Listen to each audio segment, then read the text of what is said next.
देव विप्र गुरु मान न कोई। जब एक दिन हिरण्यकश्यप ने गुस्सा होकर के प्रहलाद से पूछा, बता तेरा भगवान कहाँ है? तो प्रहलाद ने कहा, पिताजी आपका प्रश्न गलत है कि मेरा भगवान कहाँ नहीं है। प्रश्न ये होना चाहिए, अपनी बहन तक को हिरण्यकश्यप ने नष्ट करवा दिया होलिका को। होलिका जल गई लेकिन प्रहलाद का कुछ नहीं होगा। जब सब बार निहत्ते रहे तब जाकर के इसने पूछा कि बताओ कहाँ है तुम्हारा परमात्मा? बोले हमारा परमात्मा हर जगह है। बोले इस खंबे में? बोले हाँ। जैसे ही खंबे में अपना तलवार मारने का प्रयास किया, ऐसे ही भगवान नायम मृगो नापि नरो विचित्रमहो किमे तन्न मृगेन्द्र रूपम सूर्य अनेक फिरे कणमागत मे पद स्वादु कुस्वादु कहाँ है? खटताल मजीर बजाती फिरे पर मीरा सी मत वाली चाहे कहाँ है? सिया राम कथा कितनों ने लिखी तुलसी जैसी मर्याद कहाँ है? नरसिंह बसे सब खंबन में पर प्रगटन को प्रहलाद कहाँ है? और भगवान ने नरसिंह की सिंह की गर्जना करते हुए प्रकट हो गए और हिरण्यकश्यप को उठार करके अपने जंघों में रख लिया। हिरण्यकश्यप बोला कि प्रभु तुम मुझे नहीं मार सकते। भगवान ने पूछा क्यों नहीं मार सकते? उसने कहा कि मुझे वरदान प्राप्त है।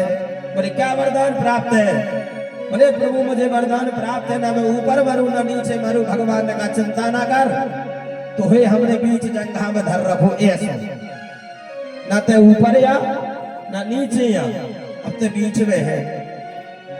बोले प्रभु दूसरा वरदान ये था कि ना मैं अंदर मरूं ना बाहर मरूं। भगवान ने कहा चिंता मत कर, ना ते अंदर या ना बाहर या बीच में है। कहाँ है? बीच में बैठो है। भगवान से कहा लाओ प्रभु, ना मैं अस्त्र से मरूंगा ना शस्त्र से मरूंगा। भगवान ने कहा जी नाखून देखा थे, ना अस्त्र या ना शस्त्र लेकिन तेरे लिए पर्याप्त है। भगवान से कहा थे हम तो कौन 12 महीना में ना मर गए। भगवान ने कहा चिंता मत कर, 12 महीना के बाद एक और महीना बना रखो, हमने मलमास पुरुषोत्तम माह है, ये तोरे लाने स्पेशल तैयार हमने कर रखो। तो कहा लगो प्रभु ना तो हम देवता से मर भी ना इंसान से मर भी। भगवान ने कही ना हम देवता हैं ना हम इंसान हैं, हम तो खुद देवता के बनाने वाले हैं। हिरण्यकश्यप बोला हमारा एक और वरदान है। तो बोले कौन सा वरदान? बोले हमारा वरदान जी है तो ब्रह्मा को कि ब्रह्मा के द्वारा बनाई गई सृष्टि में से हम किसी से न मरे। भगवान ने कहा कि हमें ब्रह्मा ने नहीं बनाओ, हमने ब्रह्मा के बनाओ। हम ब्रह्मा की सृष्टि में नहीं आते हैं, ब्रह्मा हमारी सृष्टि में आता है। भगवान ने ब्रह्मा के समस्त वचनों को सिद्ध करते हुए हिरण्यकश्यप के उदर को फाड़ दिया और आंतों को निकाल करके माला बना करके अपने गले में धारण कर लिया। सारे देवता परेशान हो गए भगवान को देख करके। भगवान को है दिव्य रूप विराट, एकदम डरावना रूप भगवान का था। यहाँ तक कि कोई नहीं मना पाया। लक्ष्मी जी भी आई तो आरती जैसे नीचे से उतारी, जैसे मोहब्बत आरती गई तो दैया मैया करती भागती नजर आई। बाद में प्रहलाद से भगवान कहने लगे, प्रहलाद हाँ सुत तो हे दुष्ट दुख दीना, सुत तो हे दुष्ट दुख दीना, पायो फल खल आपन कीना, पायो फल खल आपन कीना। श्री राम जय राम जय जय राम। अब मोहि अति प्रसन्न जिय जानो, अभी प्रसन्न जिय जानो। मागो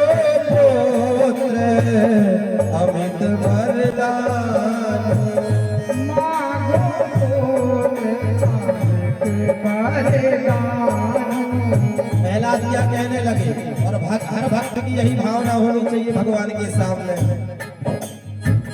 अब कछुना ना चाहिए मोरे, अब कछुना ना चाहिए मोरे, दीन दयाल अनुग्रह तोरे, दीन दयाल अनुग्रह तोरे, जेहि विधिनाथ होय हित मोरा, यही विधिनाथ होहि हित मोरा, करहु सुबेगी दास में तोरा, करहु सुबेग दास में तोरा।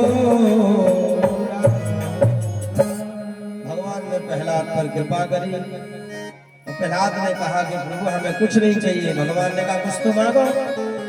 प्रहलाद कहने लगे कि प्रभु जो भगवान से कोई यदि कुछ मांगता है तो वो भक्त नहीं, वो व्यापारी है। इसलिए भगवान ने कहा ठीक है तो राजगद्दी संभालो पिताजी की। जैसी राजगद्दी पे बैठे तो मांगने की कामना जागृत हो गई। उन्होंने कहा कि प्रभु हमारे पिताजी जैसे भी थे पर आप उन पर कृपा करो, उनकी दुर्गति ना हो, उनकी सदगति हो। भगवान ने कृपा करुणा करी। भगवान ने खटवांग के राजा, खटवांग राजा के पुत्र दीरबाहु, दीरबाहु के रघु, रघु के अज, अज के महाराज दशरथ, दशरथ के घर में परमात्मा राम लक्ष्मण भरत के रूप में प्रकट हुए। एक दिन की घटना। महाराज दशरथ जी के जीवन में सब कुछ है लेकिन पुत्र का अभाव है। एक बार भूपति मन माही, एक बार भूपति मन माही, है गिलानी मोरे सुत नाही, है गिलाने मोरे सुत नाही, गुरु ग्रह गाया हो तुरत महिपाला, शरण लागी करी विनय विशाला,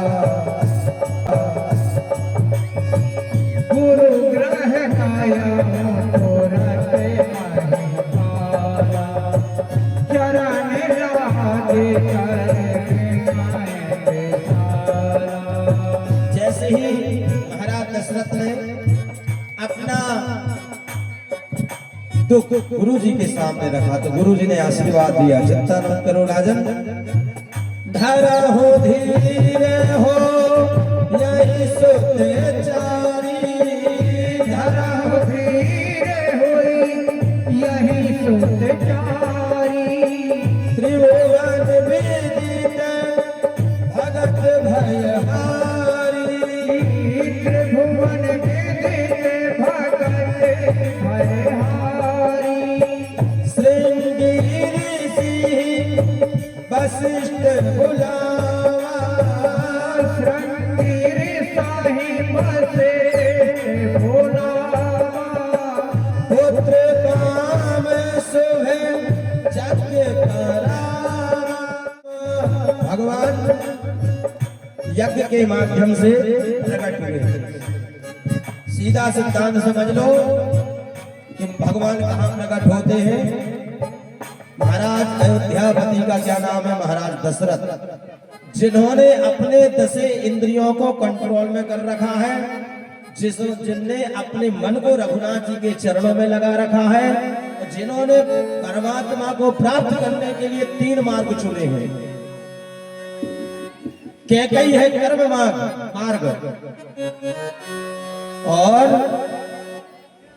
कौशल्या है भक्ति मार्ग और सुमित्रा है ज्ञान मार्ग। तीनों मार्ग को जब अपन अपने जीवन में धारण करेंगे तो कर्म होगा ज्ञान योग। क्या होगा? कर्म कौन से करेंगे? ज्ञान के अनुसार कर्म करेंगे और कर्म के अनुसार भक्ति होगी और तब जाकर के भक्ति से परमात्मा प्रकट होंगे। भगवान देखो भक्ति की मिठास होती है, भक्ति में क्या होती है? मिठास। और भगवान कहाँ प्रकट हुए? कौशल्या के यहाँ, क्योंकि कौशल्या भक्ति मार्ग है और कौशल्या है शक्कर। कौशल्या का मतलब है शक्कर, समझ गए? और जब तक चावल रूपी सुमित्रा और दूध रूपी केकई कितना भी मिल जाए, मतलब दूध और चावल कितना मिल जाए, लेकिन भक्ति रूपी कौशल्या रूपी शक्कर जब तक उस खीर में नहीं पड़ेगी तब तक मिठास नहीं आएगी, और जब तक भक्ति में मिठास नहीं होगी तब तक परमात्मा प्रकट नहीं होगा। विप्रधेनु सुर संविहित लीन मनुज अवतार, निज इच्छा निर्मित तनु माया गुण गोपाल। अच्छा, इस चौपाई में, इस दोहा में द्वापर की कथा लिखी है। सही बता, भगवान ने राजा बनने के बाद जब 14 वर्ष को वनवास काट के आए कि भगवान ने सब कार्य करो, प्रजापालक बने, प्रजा रक्षक बने, धर्म युद्ध लड़े, सब लड़ो, लेकिन भगवान ने पूरे 10,000 वर्ष तक परमात्मा राम ने राज्य किया इस धरातल पर, 10,000 वर्षों तक। और 1,000 बाद 11,000 वर्ष पर्यंता राज की नाश्री लक्ष्मी कंता। 11,000 वर्षों तक भगवान ने राज किया, लेकिन देखो भगवान ने आए किसके लिए? क्योंकि जब भी कोई चुनाव लड़ता है तो भाषण देता है पहले जाकर के नेता, हाँ भाई तुम्हारे गांव में पानी नहीं है, पानी की व्यवस्था करवाएंगे, तुम्हारे गांव में लाइट नहीं है, लाइट की व्यवस्था करवा देंगे, तुम्हारे गांव में रोड नहीं है, तुम्हारे गांव में रोड लगवा देंगे, जन जन तक शौचालय पहुंचाएंगे। और आज का तो वो चल रहा है, नहीं कहा कितने पैसा निकलो कर शौचालय के, शौचालय के पैसा लो खा जाता। इनके गांव में आए शौचालय के पैसा, इनके गांव सरपंच ने लाए पैसा ही सब गांव की शौचालय बनावे के लाने, वो पूरा पैसा खा गो सरपंच इनके गांव को। सो गांव की औरतें कहा करेंगे मोरे सरपंच गांव को ठटकी तो बरो इतना खराब है, घर घर की शौचालय खा गो, ऐसे कहा, मतलब भी खा गो, अब हम बोल नहीं सका मतलब। तो भगवान ने किस लिए आए थे? तो भगवान ने भी पहले भाषण दिया कि हम क्यों आ रहे हैं? विप्र, यानी विप्रों की रक्षा करेंगे, यानी वेद का जो पालन कर रहे हैं। धेनु यानी गैया, तो बता भगवान ने विप्र की रक्षा करी, साधु संतों की रक्षा करी, विप्र धेनु सुर संत हित संतों की रक्षा करी, लीन मनुज अवतार। लेकिन भगवान ने 11,000 वर्ष के भगवान राम ने गैया नहीं चराए। अब देखो तुम, विप्रधेनु सुर संत हित लीन मनुज अवतार और निज इच्छा निर्मित तनो। भगवान ने कही यार हम 11,000 वर्ष के राज्य में एक काम नहीं कर पाए, अगली पंचवर्षीय जब हम लड़ेंगे, अगली बार जब हम उतरेंगे चुनाव में, तो हम अगली बार सबसे फर्स्ट ये काम करेंगे। जैसे सबरे नेता हो तो ना कछु काम नहीं कर पाए, सभी अगले चुनाव के लाने कछु काम छोड़ दे। तो भगवान ने अगले अवतार को हेतु बनावे के लाने भगवान ने एक काम छोड़ दो। बोले भैया अब राजा हाथी, अब राजा गैया चराए, राजा गैया लेके चलो जा चरावे के नाने। तो बताओ कौन राजा के लड़का के गैया चरान दे, कौन न चरान दे? भगवान ने कहा तो हमें गलत नहीं, अब कौन राजा को लड़का जाए गैया के ले जावे कहूँ हार में, हार में। बताओ कितने सेनापति छुड़ाने जा रही, महाराज को मत जाओ। तो भगवान ने कहा कि ठीक है, 3 काम तो हमने कर दिए, अब चौथा काम हम द्वापर में करेंगे। निज इच्छा निर्मित तनु, क्या करेंगे द्वापर में? माया गुण गोपाल। अब हम अगले जन्म द्वापर में आएंगे तो गैया चराएंगे, वो गोपाल बनेंगे। तो भगवान ने इसलिए गोपाल वाली लाइन ये द्वापर के लिए छोड़ दी, क्योंकि भगवान ने एक एक शब्द लिखा है। और अब जब मानस की बात रही, वो मैं जरूर कह दूंगा कि द्वापर में हम गैया चरावे आवी गोपाल बन गए। ये बार तो हम नहीं बन पाए, लेकिन भगवान राम के जीवन से एक चीज सीख लो, भाई भाई के कैसो रहो चाहिए। माता पिता के कैसे रहो चाहिए, पति पत्नी के कैसे रहो चाहिए। भरत और राम को मिला एक चीज सिखावत है कि भाई की विपत्ति का बंटवारा होना चाहिए, भाई की संपत्ति का बंटवारा नहीं होना चाहिए। यदि तुमने भरत और राम मिलाप पढ़ लो, सुन लो, दिमाग में उतार लो, तो केवल इतना ही सार है कि भाई की विपत्ति को बंटवारा कर डालो, तो भाई की संपत्ति की बंटवारा कभी न करो। तो राम जी को जीवन, राम जी की कथा एक और चीज सिखावत है, एक तो को का मारो ना, एक तो को का पीटो ना। अभी कौन तुम्हारी स्त्री पर उंगली करे, गलत नजर रखे या उनको अपमान करे, तो भगवान राम जी की कथा जे भी सिखावत है, कोई समुद्र के पार भी घर बना के काहे ना रहे, तो ठोक के आओ। रावण ने अपमान करो माता सीता को, लेकिन भगवान अपनो देश छोड़ के गए लंका में मार भी गिला। और एक हनुमान जी जैसा सात्विक भाव चाहिए, इतनो काम बताओ इतनो कंठाल। तो भगवान की पावन लीला है। सुखदेव भगवान कहते राजा परीक्षित